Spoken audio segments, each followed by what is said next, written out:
Welcome to Acera's pre-retirement seminar.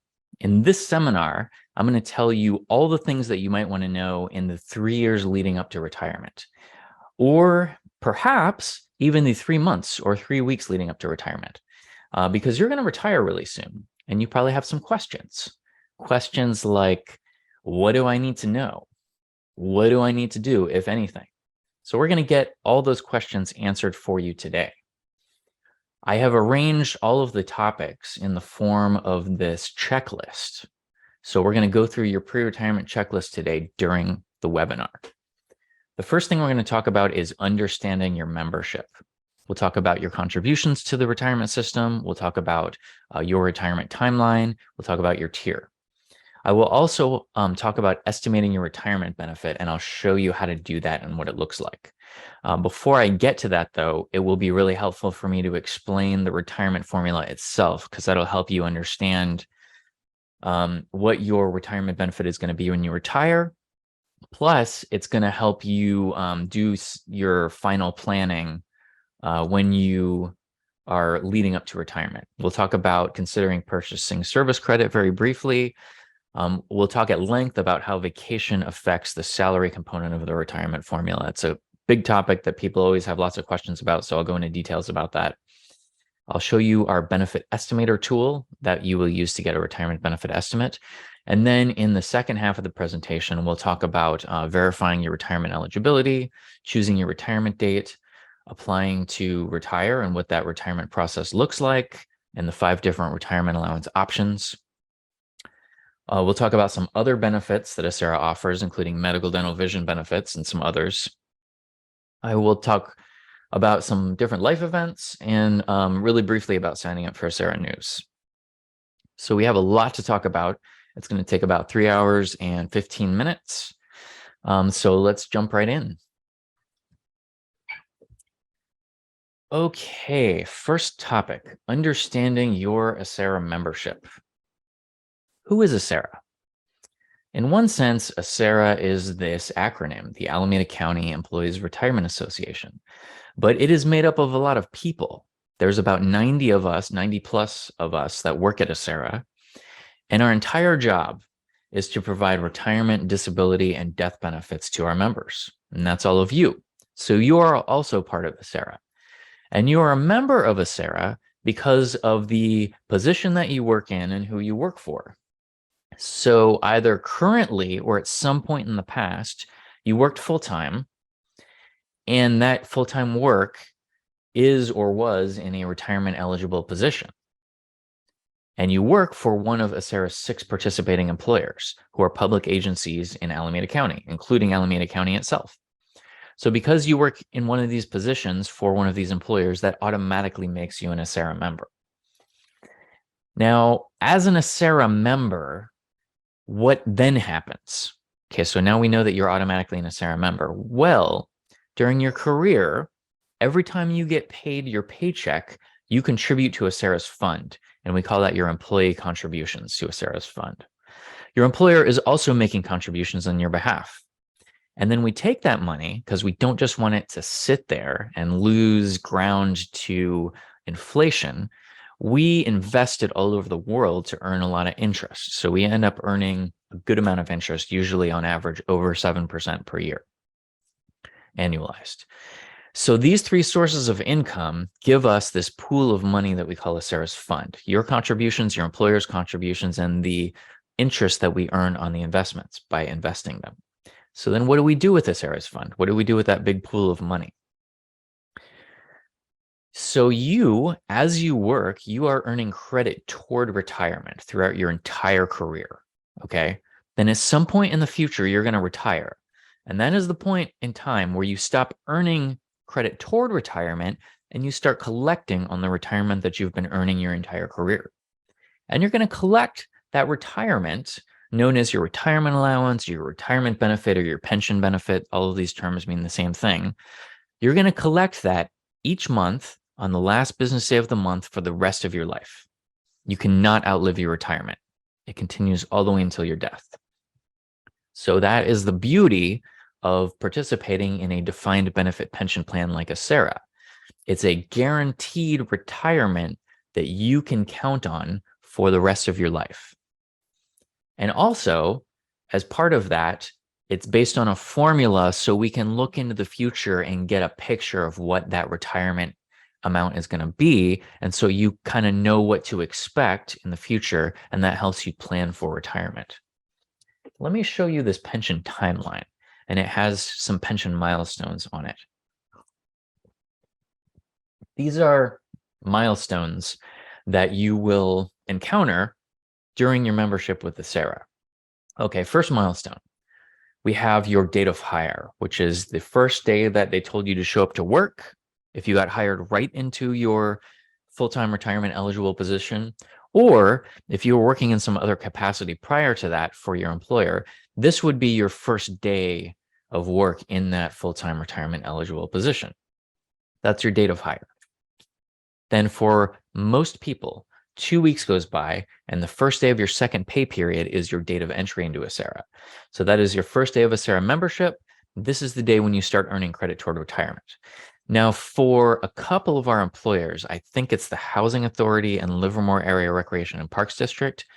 These 2 days are actually the same. Your first day of work is actually your first day of Acera membership. And so there's no 2-week gap there. But for everyone else, there's a 2-week gap there. Okay, so now you're a member of Acera. What happens next? Well, 5 years goes by. You work 5 years full-time or the equivalent of 5 years full-time, and you become what we call vested in the retirement system. Now, vesting or vested, that word just means guaranteed. Okay, so when you're vested in the system, the retirement system, you're guaranteed the vested benefits thereafter once you become eligible for them. So you're basically guaranteed the guaranteed benefits. Okay, that's kind of what vesting means. What happens next? Well, at some point after you become vested, you become eligible to retire. And it's based on some combination of your years of service credit. So that's how long you worked since your date of membership. So how many years you've earned. A combination of that and your age. So there's different requirement combinations for this. We'll definitely talk about that during the presentation, but it's different for everyone when you reach that. So that's why this is kind of a little nebulous here on the timeline. But we'll go into all of that. Okay, so once you are retirement eligible, this is the first day that you can actually retire. So you could retire on that day, on your first day of eligibility, or you could continue to work and continue to earn more and more credit toward retirement, which means you're going to have a higher and higher retirement benefit when you finally retire. So a lot of people will do that. You'll continue to work after retirement eligibility. Okay, so then we arrive at your retirement date. This is the date that you choose. So this is the day that you tell us you're going to retire, you apply to retire. This is the date you write down in your retirement application. As of your retirement date, this is when you stop earning credit toward retirement. And this is when you start collecting the retirement that you've earned. And you're going to collect that retirement, like I said, every month for the rest of your life, all the way up until your death. So that's the amazing part about the pension that you participate in. Now, there's another milestone on here. When you retire, you are going to have the opportunity to choose a pension benefit option. And a lot of those options, 4 out of 5 of them, come with the ability to choose a continuance beneficiary after your death. And so if you do that, upon your death, your continuance beneficiary will receive a continuing payment, known as a continuance, all the way up until their death, in most cases. We'll go into all the details of that later. Okay. And so that completes the pension milestone chart. At this point, I would like to introduce you to this worksheet that we have for you. You probably saw a link to this in the email that you received. I will go out to our website and show you where to get that if you haven't gotten that worksheet yet. And if you want to follow along with the worksheet as we go along, that's purely optional. So what you're going to do is go to our website, acera.org. Okay, you go under news and events. You go down to retirement planning seminars. This is the place that you either signed up for the seminar, or maybe you're watching this later on YouTube and this may be the place where you found the link. You go down under webinar options, open up the accordion for a pre-retirement webinar, and this link right here, retirement planning worksheet, is going to be what you're looking for. This is a PDF, okay? So we'll wait for this to open. We've created this as a companion to this webinar. This is kind of, because we found that the webinar is, fairly lengthy, 3 hours and 15 minutes. We give you a lot of information. So if rather than taking notes on a note sheet and you have to write down all the stuff, you can just record any numbers that you learn about yourself into this retirement planning worksheet. And when you come back later and you're trying to remember what you learned during the seminar, you can kind of glean what you learned from the notes that you took in the retirement planning worksheet. Okay, so it's 2 pages. There's a lot of fields here that you can fill out. It is fillable. If you're going to fill it out, I recommend going ahead and clicking the download option to download it to your computer, and that way it will save on your device. And then whenever you fill it out, you can just hit save and it'll save your numbers. And then you could print it out later, or you could just save it as a digital PDF file. Okay, so and like I said, it's purely optional if you want to fill that out as we go along, but I will reference it as we go along. The first part of the worksheet is the My Career Timeline. So this is a screenshot from that. If you want to, at this point, you can go ahead and fill out your ACERA entry date if you happen to know what it is. If you'll notice that it says approximate dates up here. Approximate dates are okay because most people are not retiring exactly on their retirement eligibility date and earning exactly how much they need. So if you just happen to remember that you started work in 2003, or if it was November of 2003, you could write that in here. So you could do that approximately. Also at this point, if you happen to have in mind a projected retirement date, you can pencil that in here. I say pencil it in because you may learn something during the webinar and that will kind of change your mind, and you may want to adjust that date a little bit by maybe a few days, few weeks, few months, based on something that you learned. So you can pencil that in for now. Okay, moving on. A little bit more about vesting. I said that vesting comes with 5 years of full-time service credit, or the equivalent of 5 full-time years. So if you worked for 4 years full-time and then worked 2 years half-time, that would be the equivalent of 5 years. This does include reciprocity. So some of you have service credit that you earned with a reciprocal retirement system in California, and you've linked that together with ACERA. All of the service credit that you earn under all reciprocal systems counts toward the vesting requirement of 5 years. Okay. And then the vesting, the guarantee, comes from state law. The 1937 Act, County Employees Retirement Law, that's a state law that guarantees the vested benefits, which are that monthly retirement benefit for life. Like I said, also known as your retirement allowance, or your pension benefit, or your pension allowance. That is a guaranteed benefit by state law. Additionally, another vested benefit is an annual cost of living adjustment that happens every April 1st to all retirees. That's a percentage increase that you will get every year. That's a vested benefit. And we'll dig into the details of that a little bit later. The third vested benefit is this $1,000 lump sum death benefit. It's kind of a basic, kind of a small lump sum benefit. It is considered vested, but there are other additional death benefits that will come with the different retirement options that you'll choose at the time of retirement, and we'll dig into that a little bit later. Okay, so now that you know your vesting date is 5 full-time years after your ACERA entry date, you could just take your ACERA entry date, add 5 years, pencil in a vesting date here. If you want to know your exact date for any of these, like your ACERA entry date, if you log into your account on our website, you'll actually find that exact date in there. Okay, next topic. Let me tell you about your tier. You have, all of you belong to a tier in ACERA, and it's based on your date of entry into ACERA. Now there's 4 timelines here. And the timeline that you will be looking at is based on your type of membership and who you work for. So first of all, any safety members we have here. Safety members are sheriff's deputies and probation officers, and it's possible there are other sworn officers in there. Those are safety members. You all are safety members. Everyone else is a general member. Okay, so safety members will look at the bottom timeline. General members are going to look at the top timeline, unless you're a general member who works for the Housing Authority or a general member who works for a Livermore Area Recreation and Parks District, and then you're going to look at the timeline for your employer. Okay, the way the timelines work is if you entered a SARA before the cutoff date for each tier, that puts you in the tier before the cutoff date. So for example, if you entered a SARA as a general member before July 1st, 1983, that would put you in tier 1. If you entered a SARA July 1st, 1983, all the way up to December 31st, 2012, that puts you in tier 2. If you entered a SARA January 1st, 2013 and beyond, that puts you in tier 4.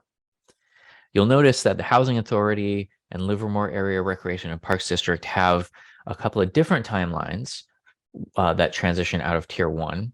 LARPD has a separate tier called tier 3. They don't have tier 2 that has a separate date as well. And for the safety members, the transition from tier 1 to tier 2B was also on July 1st, 1983, but then there was a separate set of tier 2s. There were 2 tier 2s, tier 2C and tier 2D. If you entered a SARA October 17th, 2010 to December 31st, 2012, you had the option of enrolling in tier 2C or tier 2D, and you had to make a selection during your first 45 days of your safety membership. If you don't remember which one you selected, you can log into your account at asara.org. And it will tell you which tier you're in. And that actually goes with anyone. Once you log into your account, it'll say what tier you're in. It'll also say your date of entry, so you can determine what tier you're in. For those safety members who are entering a SARA with reciprocity and your date of entry into a reciprocal agency was during this date period, or was prior to January 1st, 2013, you will also have the opportunity to choose between tier 2C and tier 2D within that first 45 days. Everyone else, you're going to go into tier 4. Okay, so that's your tier. And your tier is important because some of the details of how the pension system works for you depend on your tier. So on your worksheet, on your pension, your retirement planning worksheet, you can feel free to go ahead and mark which tier you're in, now that you know which tier you're in. If you're a safety member, you may actually have a split tier, which means that you did some work as a general member before you became a safety member. And so you could mark both X's on one worksheet, or you can do 2 separate worksheets, because when we go to do your retirement calculation, we're going to do 2 calculations for you. We're going to do one for your general membership and one for your safety membership. And the pension amount that comes out of those 2 calculations, we then add them together and send you one check when you retire. But we will do 2 calculations for you. Everyone who's a general member, you're only going to have 1 tier. Okay. Let's talk about estimating your retirement benefit. And like I was saying in the introduction, it's very helpful if you understand the pension formula. Okay, so it's a math formula, there's math involved, but don't worry, let me walk you through this.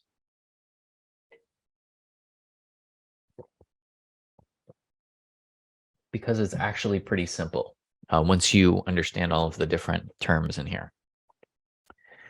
Okay, when you go to retire, you are going to receive, as your retirement allowance, your pension benefit, that monthly pension benefit, you're going to receive a percentage of your highest salary that you were earning while you were working for each year of service that you worked, each full-time or the equivalent of full-time year of service that you worked. Okay.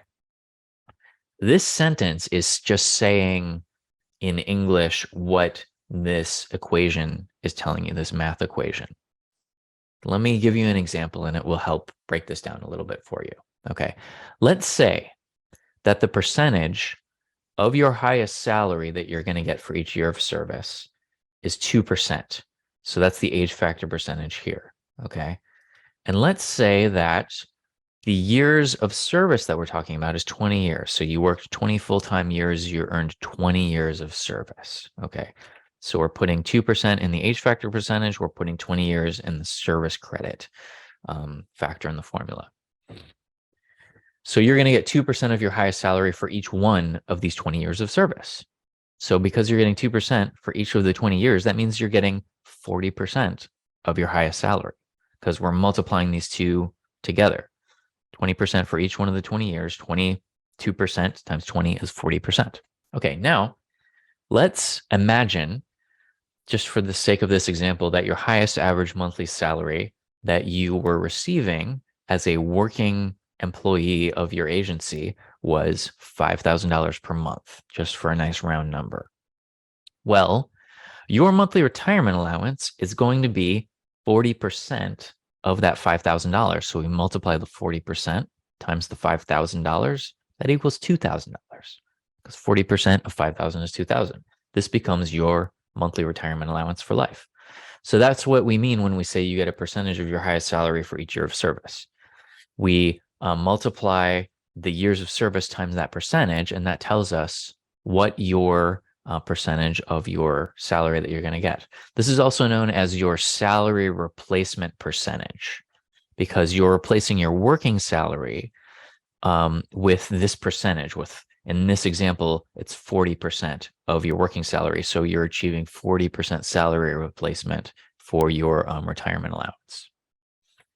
Okay, let me tell you a few more details about each one of those three factors in the retirement formula. And that will help you really understand how we calculate each one of those numbers. And in turn, how we calculate the full formula. Okay, so I'll tell you about the age factor percentage first, the first factor in the formula. That 2% that I was giving you in that example, that's probably not going to be the percentage of your highest salary that you're going to get because your career is going to be probably a little bit different. The details will be a little bit different. So how do we figure out what percentage of your highest salary that you're going to get for each year of service? What we do is we use these age factor percentage charts. Okay. The way to find out where you land on this chart, first of all, you're going to want to look between, if you're a general member, you're looking at this side of the chart. If you're a safety member, you're looking at this side of the chart. Okay. Then you find your tier. So if you're a general tier 2 member, you're just looking at these numbers. And then you just forget about all of the other numbers. You're only looking at the one column for your tier. This is your set of age factor percentages. So what we do when you go to retire is we are going to pull one number out of this chart and put it in the formula based on your tier and how old you are when you retire. So for example, if you're a general tier 2 member and you retire at age 60, we're going to come over to general tier 2, look over at age 60, and you're going to get 1.92% of your highest salary for each year of service in the formula. So rather than put the 2% in the formula I was just showing you, this would be 1.92% for you, okay? One thing that you'll notice about the age factor percentages is that they get larger the older you are when you retire. So the longer you wait to retire, meaning the older you are when you retire, the higher the age factor percentage you're going to get in the formula for you. This is one way that you earn more credit toward retirement the longer you work is simply by getting older. You get a higher and higher age factor percentage. You'll also notice that the age factor percentage maxes out for each tier, and that's represented by the blue box. So if you retire at that age, at age 65 for tier 2, you get 2.43% of your highest salary for each year of service. If you retire older than age 65, like 66, 67, 68, 78, you still get the 2.43%. So the age factor percentages stop increasing whenever you max it out at the maximum age for your tier. Okay. And each one of the tiers has a different maximum age and maximum age factor percentage. The other thing that you might notice about this chart is that I skipped a bunch of the ages. These are just some samples. And that is because there's way too many to actually fit on the slide because the age factor percentage actually increases by a incremental amount with every quarter year you age. With every quarter year you get older and don't retire, you go up one notch in this age factor chart. So if this were the full chart, it would say 52, 52 and a quarter, 52 and a half, 52 and three quarters, 53, and so on and so forth. And there would actually be a small incremental increase in the age factor percentage for each one of those 3 quarter years that you get older. And it's based on your birthday. So for example, if your birthday is January 15th, and if it was, your birthday would be in 3 days. So happy birthday. So if your birthday was January 15th, 3 months after your birthday, you just add 3 months. That's April 15th. That's the next quarter. That's the next quarter year date that you're going to be looking at for the next higher age factor percentage. Then another 3 months. So April, May, June, July. July 15th, that's the next quarter date. Then October 15th, that's the next quarter year date. Then back to your birthday on January 15th. So every time you pass one of those dates and don't retire, you go up one notch in the age factor chart, up to the maximum. Now, if you happen to enjoy math and numbers, we do post the full set of age factors for all the tiers out on our website at acera.org/age, or you can just go to acera.org and search in the search field for age factors or age factor percentages. So that's how the age factor percentages work, and that's how we determine this number for you in the retirement formula. Okay, now, the second factor in the retirement formula is the service credit. Let me tell you some details about that. When we're looking at service credit, this is the amount of service credit that you earn, and it's measured in years. We're talking about this time period right here. So you start earning service credit on your date of entry into Acera. Within the first 15 minutes of your first day of Acera membership, you've earned 15 minutes of service credit. Okay. You're going to earn service credit all the way up until your retirement date. And actually, let me give you a little caveat here. It's really up until your termination date, which is the date. If you're going right into retirement, it's the day before your retirement date is when you stop earning service credit. So basically your last day on payroll with your employer is the date that you stop earning credit toward retirement.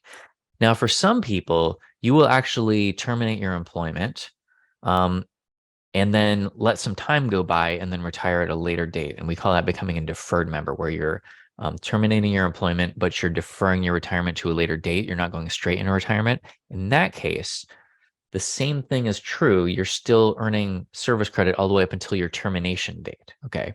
So once you terminate your employment, you stop earning service credit. When do you earn service credit?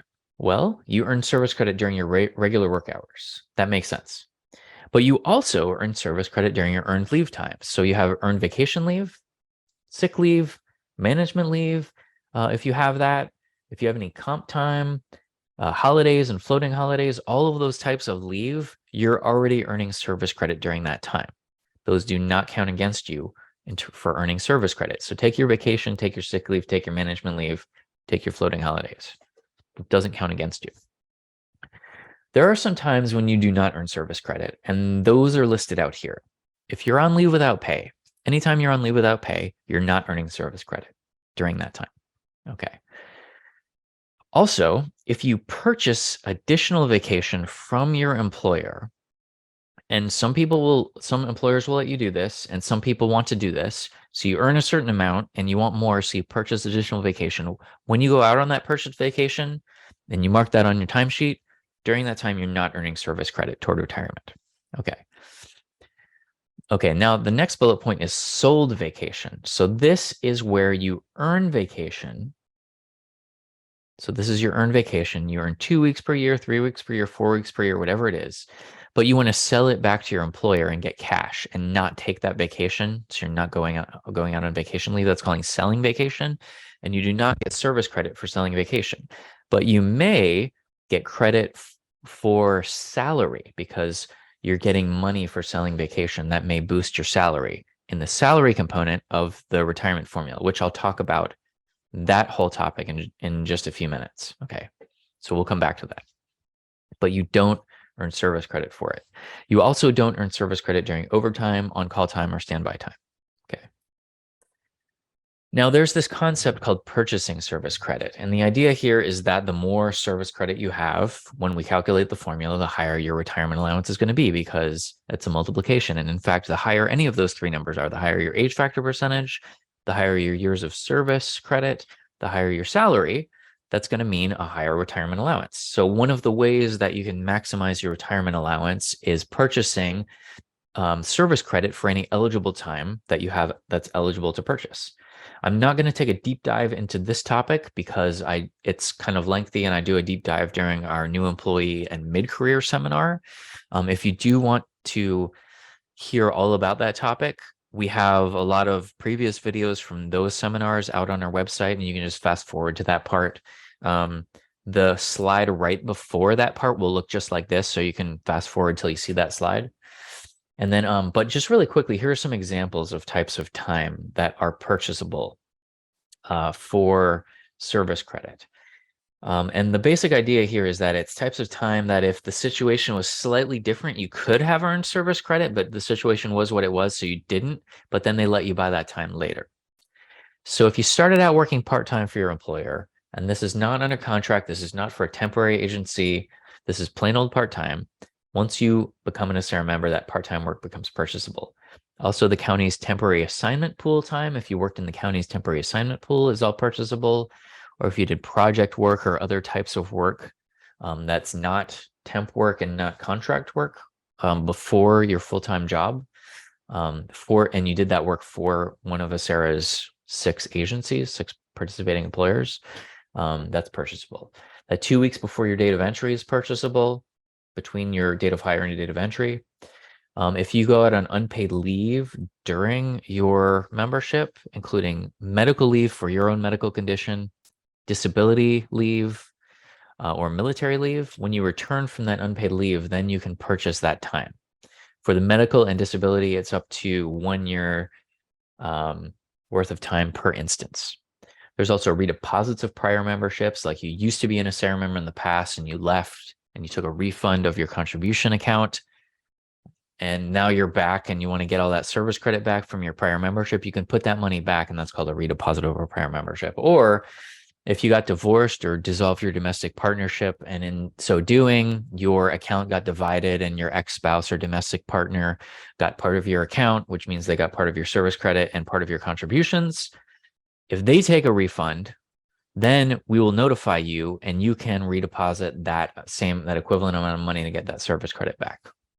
Also, if you did other work for another California public agency at some point, that can be purchasable for a lot of different California public agencies. There's a lot more information on this topic at acera.org/purchase if you want to take a deeper dive into that.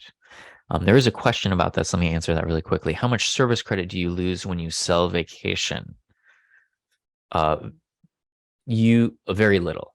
So like if you sold a week of vacation, you lose a week of service credit. And in the grand scheme of things, losing a week of service credit is peanuts. Because if you work for 20 years, 1 week of service credit is not going to make a difference really here or there. I mean, it's going to be probably pennies to your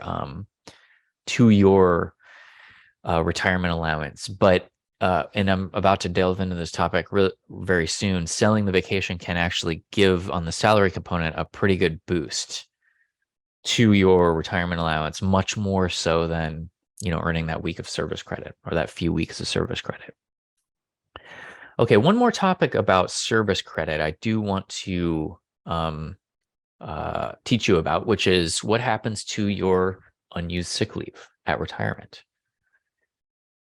So what happens is if you go straight from active work into retirement, and I'm giving you this visual, this graphic here to demonstrate that your last day on payroll, your last day of work, your last day of active employment, and these are all kind of synonyms, is the day before your retirement date.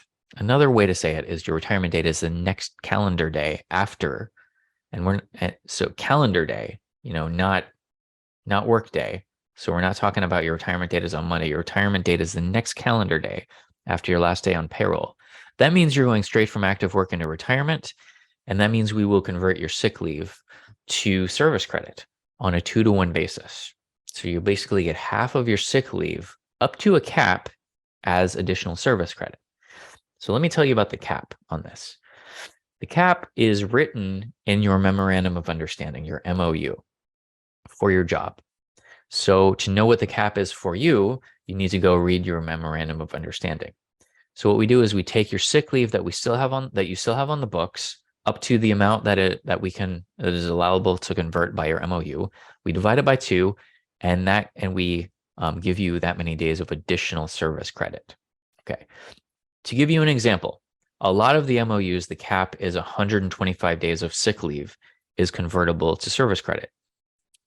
If you were to have 125 days of sick leave on the books at the time of retirement or more, 130, 150, whatever, we would take the 125 days of sick leave up to the cap divided by 2. That gives us 62 and a half days of service credit to add to your service credit number in the formula for you. Now, excuse me, this is not calendar days, this is work days. Okay, so that actually equals out to about 12 plus work weeks or about a quarter year of additional service credit. This only changes the service credit number in the formula. This doesn't change your retirement date, so it doesn't move your retirement date out. This is just simply extra service credit that we will put in the formula for you. So we're going to add it to the amount of service credit that you've otherwise earned. Okay, so we talked about the age factor percentage in the retirement formula. We talked about the years of service credit. Let me tell you about the highest average monthly salary component of the formula and how we calculate that. When you go to retire, because we need to do this formula for you, we're going to need to do this calculation. Highest average monthly salary. Okay, we have all your payroll records in our database because your employer transmits them to us so that we can do these calculations.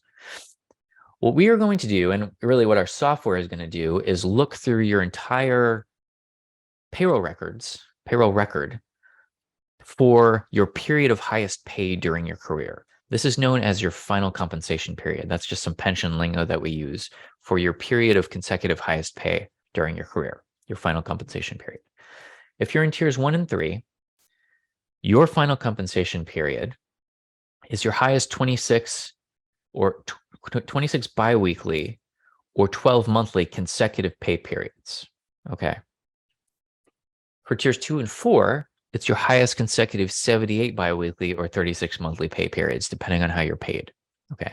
So essentially, for tiers 1 and 3, it's your highest 1 year of pay, 1 year of consecutive pay. For tiers 2 and 4, it's your highest 3 years of consecutive pay.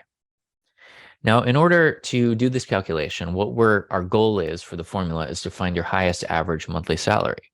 So we take your total pay during this highest year of pay or highest 3 years of pay, and to get an average, we simply divide it by the number of months in that period.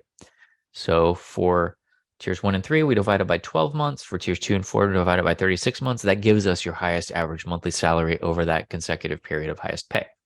Now, this is if you're working full-time during this time, this is going to be your highest full-time, by 78 biweekly pay periods or 26 biweekly pay periods, depending on your tier. Now, if you're working less than full-time, let's say you're working part-time, we will look through more payroll records to get the equivalent of this highest year or highest 3 years. Okay.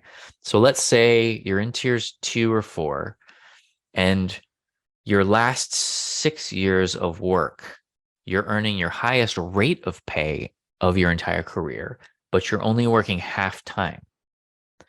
What we will do is we will take that 6 years of half time, we'll smush them all together to get the equivalent of 3 full-time years of work. So we'll use all those payroll records over those 6 years. That's the total pay that we'll use, and we'll divide it by the 36 months. The bottom line there is that working less than full-time, if you have less than full-time work during this final compensation period, it doesn't count against you when we're calculating your highest average monthly salary. Okay.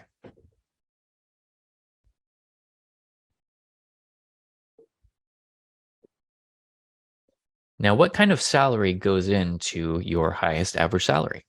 And one thing I want to point out here is another term that we use for highest average salary or highest average monthly salary. We call it final average salary. These are all synonyms for the same number. Okay. You might find some of that lingo in different places on our website, or when you call a Sarah, they might refer to your final average salary. It's all the same number. Okay. It's this calculation that we do. So what kind of pay is included in the highest average monthly salary calculation that we do for you? So first of all, we're looking again at your final compensation period, and we're going to be looking at your base pay. That, of course, is going to be, the highest component of your salary. There's another thing that could be counted in the highest average monthly salary, another type of pay, and that is sometimes known as a footnote. It's other pay codes, and these other pay codes are usually based on skills or education. And so if you have these other pay codes in your paycheck, they may count toward this highest average salary calculation, which means that your salary would be higher, which means that they would make your retirement allowance higher. Now, I can't tell you off the top of my head whether your pay code is in or out of this calculation because there's like 1,000 different pay codes. But what you can do is you can go to acera.org/paycodes, or just go to acera.org, search for pay codes. And there's a page about that lists all the pay codes. There's a PDF for your employer. You open the PDF, and there's a list of all the pay codes, and it'll by number and by name, and it'll say yes or no whether your pay code is in or out of this calculation. If you need help finding your pay code on the sheet, you can ask your payroll manager for more info on narrowing in on that pay code. The one pay code that I can tell you that never counts toward the highest average salary calculation is overtime. That never counts. Okay, before I do, there's 2 more bullet points on this list. Before I go there, let me answer this question that came up on the board. The question is, what if contract negotiations drag on for more than your last year? And when you're saying your last year, am I assuming that you're in tier 1 or tier 3? And that's why you're talking about your last year rather than your last 3 years. And you can go ahead and type that into the Q&A.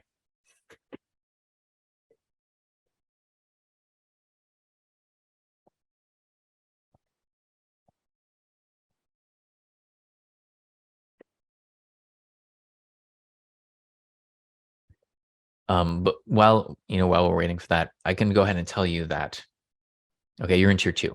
Okay, so we're looking at the 3-year final compensation period. Now, during this 3 years, and let's say that it's your last 3 years of work, your union is negotiating salaries with your employer, and the contract negotiations are dragging on and on, right? During that time that the contract negotiations are dragging on, you're earning a certain rate of pay, okay? Now, if you retire before that contract negotiation has completed, then you're not going to get any of what the pay would have been after the contract negotiation has been completed. So we're just going to calculate your retirement based on whatever we have in the payroll records for you. That does not include what the employees who had not yet retired are going to be earning. Now, if in that last 3 years, the contract negotiations happen, and let's say 2 years goes by, you're making a lower rate of pay, and then you have your last year and you're making a higher rate of pay. We will take that into account because then that comes through in your payroll records that we use to calculate this. So you'll have 2 years of lower pay, 1 year of higher pay, but we're looking at the total pay you made over that 3 years and taking an average of that total pay. So the more time you can be collecting that that higher negotiated salary, the higher it will make your highest average monthly salary. I'm actually not sure what happens if part of the salary negotiation is retroactive pay. So like in that same example, if they say, they've been negotiating for 3 months or something, and then they say, okay, well, we're also going to pay the higher salary retroactively the last 3 months. I'm not actually sure what happens, and I don't want to tell you the wrong thing. If you have a question about that, I think it would be best to write into Acera, and you can go to our contact page at acera.org and go under About Acera and go to the contact page, or you can just go to acera.org/contact. I don't want to tell you the wrong thing. My guess is that it would be included because it would show up in your payroll records as long as it's in your payroll records by the time you retire and we calculate your retirement. But definitely double check with us before you rely on that info.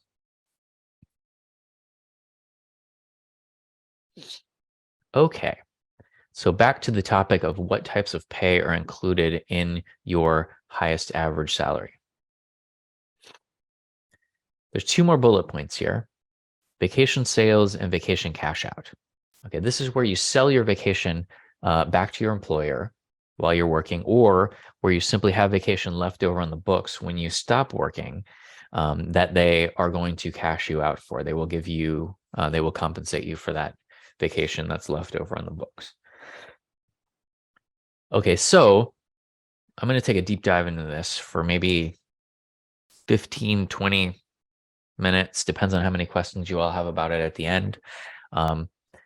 So if you're in tier 4 or actually in tier 3, this does not apply to you, because when the state created tier 4, they disallowed this to happen. Also, for tier 3 people, your employer does not allow you to sell vacation back to them, and that calculation wise makes it so that you can't do this. Okay, so I'm just talking to the tier 1 and tier 2 people.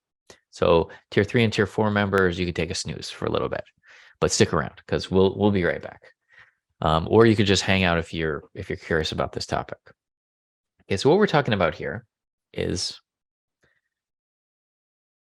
during your final compensation period, we're talking about your earned vacation. This is earned vacation that you decide you're not going to take. You're not going out on a vacation. You are going to instead either sell it back to your employer or get cashed out for it. So the selling it back to your employer, vacation sale or vacation sell, this is while you're still employed. And the vacation cash out, this happens at termination and or retirement. So this is when you stop working, you terminate your employment, vacation you have left over in the books, they will cash you out for, okay? And you'll get, I'm not sure if it's a separate check or if it will just be in your last paycheck. You get cashed out for that. So if that happens during your final compensation period, we're going to look at the possibility of that increasing your retirement allowance. And we're going to be looking at the sum of these 2 amounts: the amount you sold during vacation, the amount of vacation you sold while you're employed, and the amount of the amount of compensation you received for vacations sold while you're employed, and the amount of compensation received that you cashed out at retirement. This is your total vacation compensation. So we're talking about the money that you received that went into your bank account for either selling your vacation and or cashing out your vacation. The idea here is that if you are paid for your earned vacation, either through vacation sales or vacation cash out during that final compensation period, that means that your total salary during your final compensation period is a little bit bigger.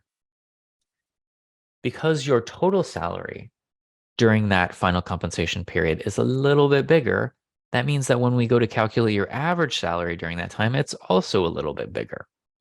Now, if you recall, your average salary, known as your final average salary or your highest average monthly salary, is one of the multipliers in the retirement formula.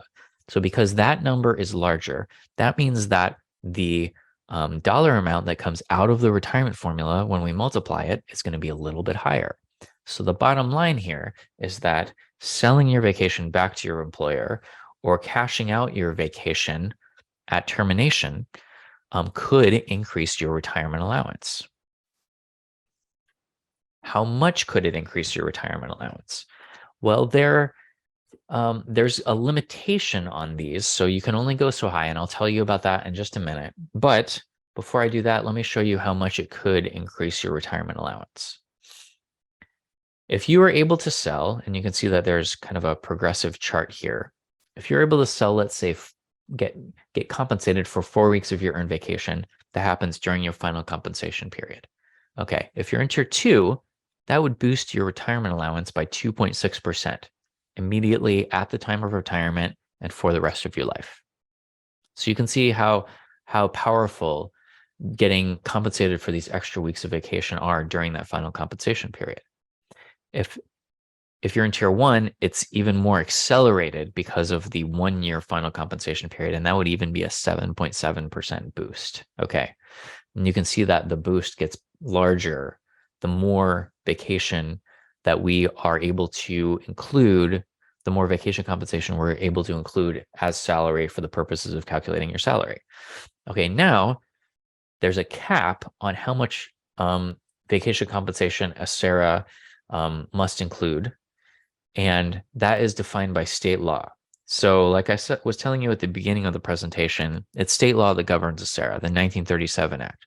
That tells us all of the ins and outs of how to do these calculations, how to run the entire retirement system.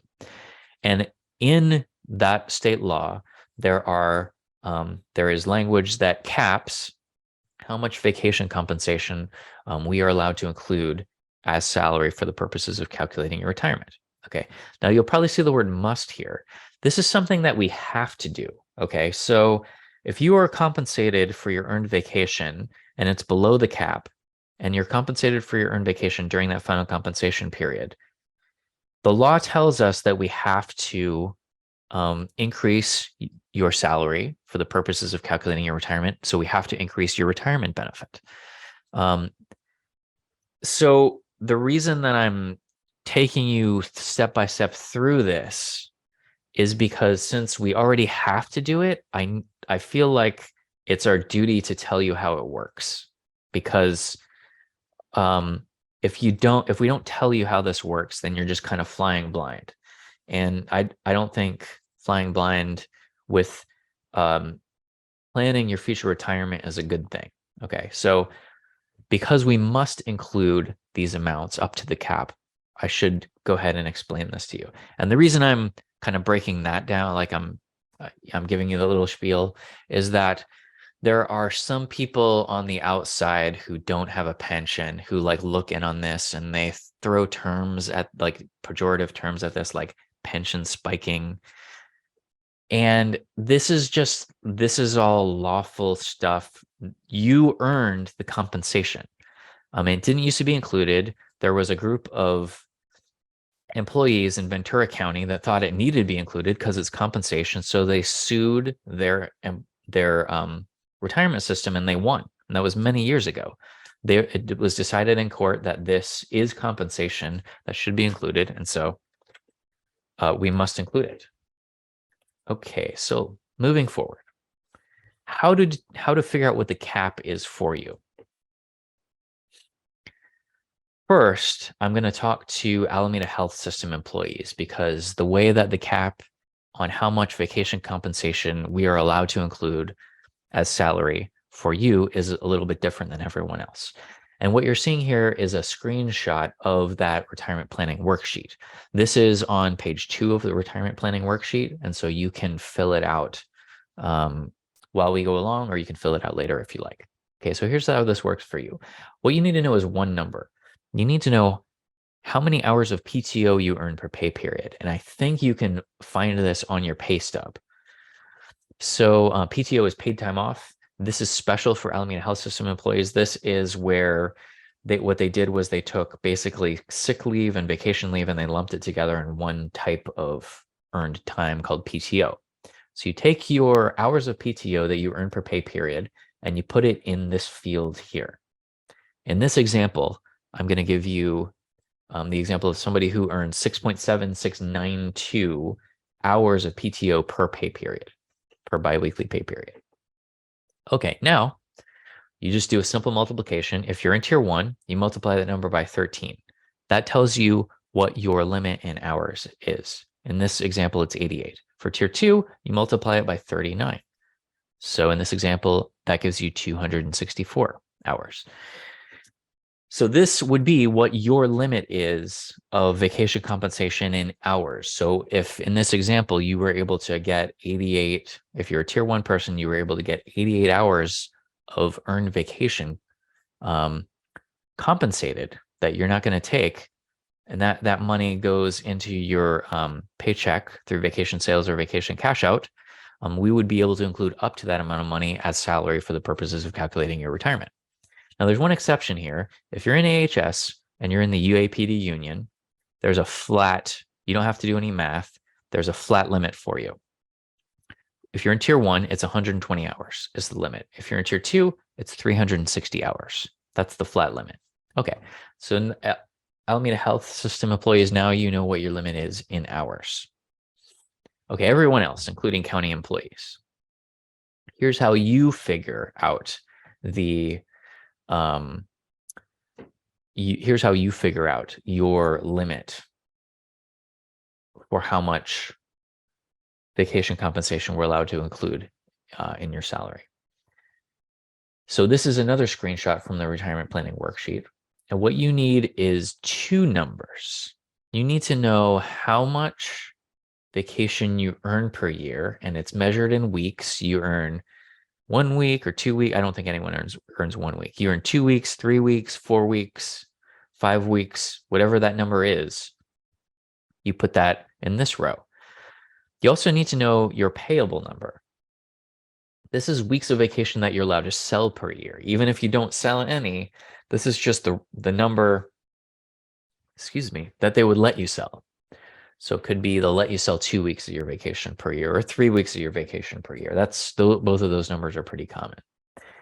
And if you're in tier 1, you're just going to fill out the first column, okay? So you would put in, let's say that you earn 5 weeks of vacation per year, you put 5 in here, and they'll let you sell 2, you put 2 in here. Now for tier 2, because you have a 3-year final compensation period, you're going to need to fill out that number in each of the 3 columns. In this example I'll give you, this person earns the same rate each one of these 1-year periods within their final compensation period. So the first year of that 3 years, they earn 5 weeks per year, the second and third. And this is how much vacation compensation you're earning at the end of that period. Some people, you might go over one of your career milestones and you start earning more in another year. So maybe you earn 4 the first year, but then you reach that 21-year mark and you start earning 5 per year. So you put that in as it happens for you. And then down here, you put in how much vacation you're allowed to sell per year. Now, for the vast majority of the time, it's going to be the same number all across. But if there is like a contract negotiation that happens and this number is increased or decreased, it could change over that period. Now what you're going to need to go do, this is telling you get your limit from the calculator. There's a calculator on our website that will tell you what your limit is. Okay, so let me switch back to the website and I'll show you where to find that. What you're going to want to do is go to acera.org/vacation.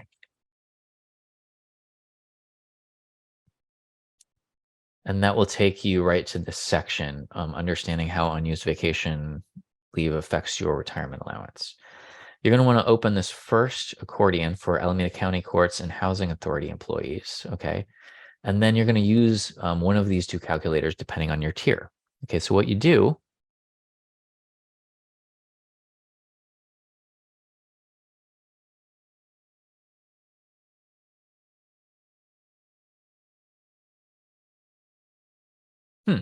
there seems to be an error with the tier 1 calculator.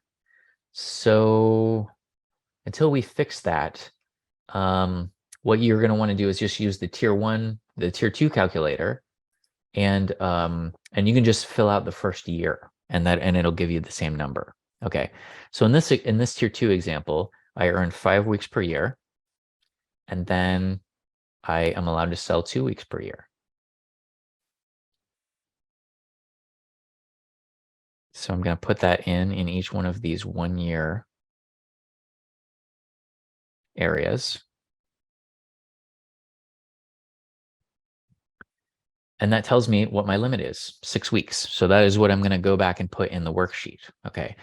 Now, the math in these calculators is super simple. What it's doing is it's taking the lesser number of each one of these 1-year periods and then it's adding it together. So for example, if I change that one to 3 years, it'd be 2 plus 2 plus 3 is 7. Okay. And that's just how it's doing it. If this one were less, if I earned 1 week less, then it's taking the lesser of these two numbers. So it's adding 2 plus 2 plus 1. Okay, so that's just how that works. I mean, it's super simple. You can actually do it in your head. But we give you the calculators to make it easy. So in this example, the limit is 6 weeks. So let me go back to the worksheet and I'll go ahead and put that limit in here. Okay, 6 weeks. Now this for county and the other employees is your limit in weeks of how much vacation compensation we are allowed to include in your salary calculation. So you can sell and or cash out less than that. You can sell and or cash out exactly that amount. You can sell and or cash out more than that. But the limit, if you cash out more, we're going to have to limit it to this much. If you sell and or cash out less, then you'll just get whatever you actually sold or cashed out. So for example, if you cash out 2 weeks, if you didn't sell any, you cashed out 2 weeks worth of vacation, you would just get 2 weeks worth of vacation compensation as salary for the purposes of calculating your retirement. Okay, so if you're trying to maximize this number, there are a few things to think about. One way to do it is to simply cash out your limit. So you know what your limit is, you calculate it up here, and then you simply have, in this example, 6 weeks on the books when you stop working, 6 weeks of unused vacation. They'll cash you out for it at that time. It shows up in your pay, and then that becomes vacation, or that becomes money that we use to calculate your salary. And then you don't worry about selling any. And let me just take a step back. In these examples I'm giving you, we're assuming that your highest rate of pay is at the end of your career. If your highest rate of pay is somewhere earlier in your career, your final compensation period might actually be somewhere earlier in your career. And then the vacation cash out wouldn't apply. It would just be any vacation that you sold during that earlier period. Okay. So in this example, this person is trying to maximize how much vacation pay is included. And so they are simply cashing out 6 weeks. They just have 6 weeks left over in the books and they don't worry about selling any. Okay, let me give you a different example where that won't work exactly that same way. Let's say that you earned 4 weeks of vacation per year and you earned it all 3 of those years. And this is still a tier 2 example. And for tier 1 people, you don't really have to worry about this stuff because you're just looking at 1 year and you just simply have, what your limit is on the books and you're fine. But for the tier 2 people, there's, some caveats here. So let's say that you earn 4 weeks of vacation per year, each one of those years, and you're allowed to sell 3. If you go to the calculator, your limit of vacation compensation we're allowed to include as salary is going to be 9 because it's 3 plus 3 plus 3 is 9. Okay, it's the lesser of each one of these numbers. Now, your employer has this additional rule. They will not cash you out for more than 2 times your accrual rate. Okay, so this is the maximum, 2 times your accrual rate. So in this example, this person, when they stop working, they're accruing 4 weeks of vacation per year. So if you multiply 4 times 2, you get 8. And this is what your employer says in their rules is the maximum amount of vacation compensation left over on the books that they'll cash you out for. Now you can start to see the problem here, because if you tried to have 9 on the books, they're only going to cash you out for 8. And so that extra week of vacation that you had on the books, it just disappears. It goes poof. You lose it. You don't get any cash for it, and you don't get any credit toward retirement for it. So in that case, people who are in that scenario where if you can't get up to your limit, just simply based on the cash out limit, then that is when you might want to sell vacation. So in this case, this person wants to get up to the 9, they want to max it out. And so they're going to sell a week of vacation while they're still employed. And it can even be right before you stop working. And then they're going to have 8 weeks of vacation, which is their max on the books that they can get cashed out for. And the 1 + 8 = 9. And that's how they get up to their limit.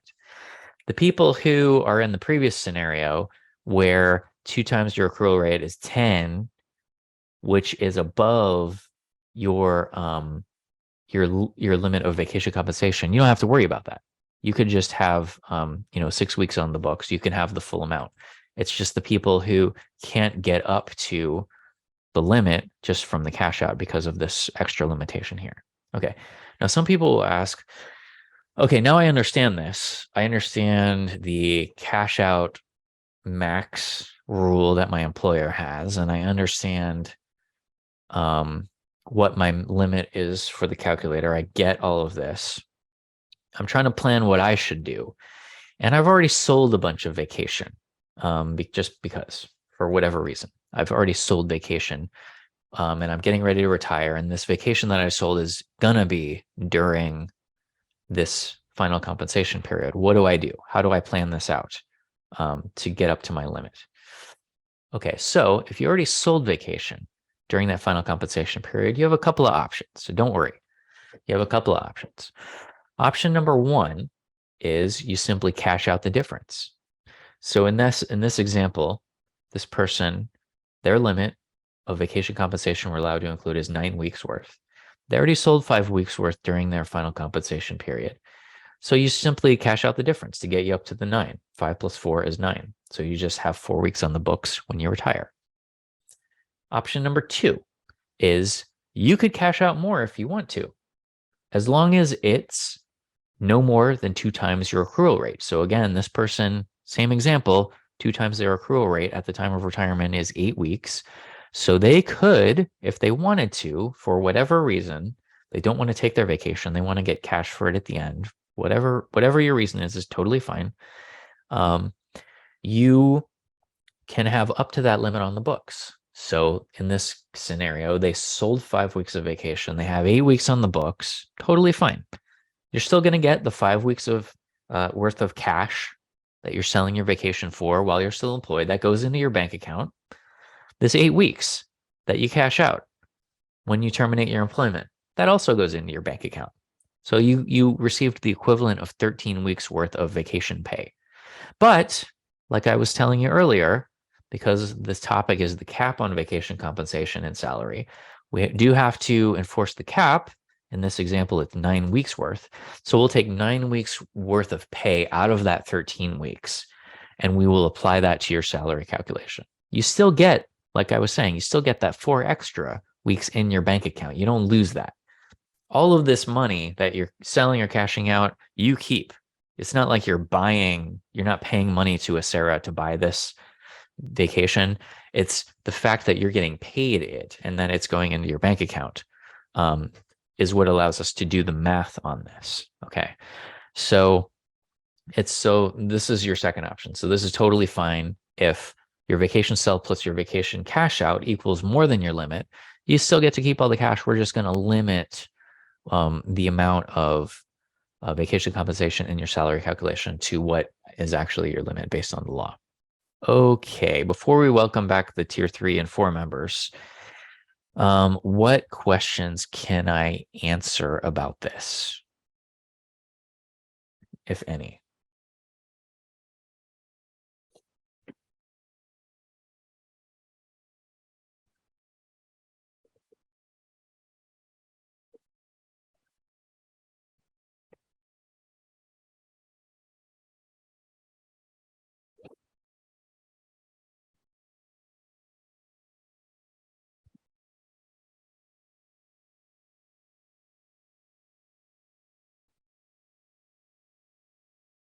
No questions so far.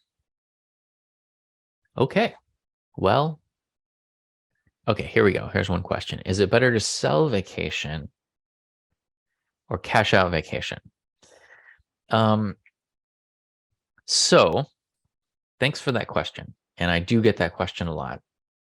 And it doesn't make a huge difference.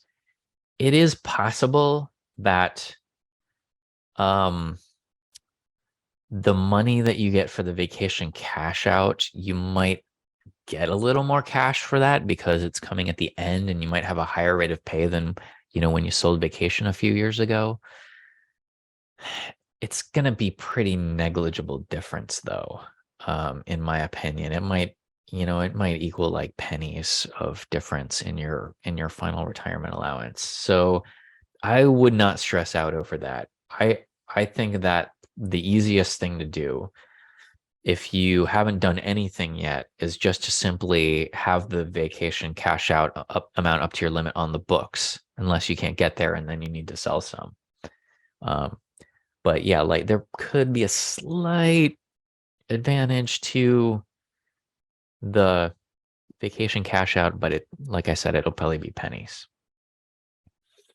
I also get the question, and I alluded to this earlier, the difference between doing this and selling or cashing out vacation, getting compensated for it to boost your retirement allowance versus taking that vacation at the end of your career and pushing out your retirement date. Like, you take this 9 weeks and you just retire 9 weeks later. So you get 9 more weeks of service credit rather than getting 9 weeks of extra salary credit. The difference to how much your retirement allowance is going to increase is night and day. The 9 extra weeks of service credit you would get, it's like a teeny tiny little boost to your retirement allowance versus this 9, like it's kind of like bonus weeks of salary that boosts your salary component of the formula is way more than you would get by taking the vacation and getting service credit for it. Now, if you have even more vacation on the books and you did want to take that vacation, like you've already achieved your limit, you already have that on the books, you're good to go there, and you do have more vacation than that. Now you could push your retirement date out a few weeks and take that vacation at the end if your employer is okay with that, and that would give you a few more weeks of service credit, and that would be another way to get a little more of a benefit from that. Okay, there's a question. I'm tier 2. My employer allows that I have 2 times my yearly accrual on the books, 10 weeks, right? I sold 2 weeks of vacation recently. If I have 10 weeks on the books when I retire, I will be able to sell 4 more weeks. This time will boost my retirement allowance and I will cash out 4 weeks. Is that correct? So let's see. What I need to know is what tier you're in, how much vacation you earn per year, and how much vacation you're allowed to sell per year. Oh, you did say tier 2. Okay. So I need to know how much vacation you earn per year and how much you're allowed to sell per year.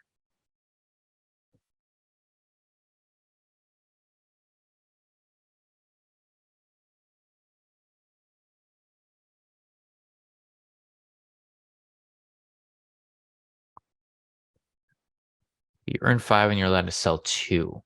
So you are in the example of this person. So your limit is going to be 6 weeks of vacation compensation. If you have 10 weeks on the books when you retire, okay, that's fine. You can do that because that 2 times your accrual rate is 10. So yeah, that's fine. The question is, will they cash you out for the 4 additional weeks? Well, what they're going to do, let's say that you've, okay, so you sold 2 weeks recently. So this for you is a 2. And then the vacation cash out is going to be 10. Okay, so that's going to be a total of 12 weeks of vacation pay that you're going to receive. Now, your limit is 6. So you're going to get all 12 weeks worth of that cash. And then 6 weeks worth of that cash, we will apply to the salary calculation for you. So yes, you will get all the cash, the 2 that you already got and the 10 that you cash out when you retire. You'll get all that cash. And then 6 weeks worth of that 12, we will include as salary for the purposes of calculating your retirement. Okay, thanks for those questions. So let's welcome back our Tier 3 and Tier 4 members.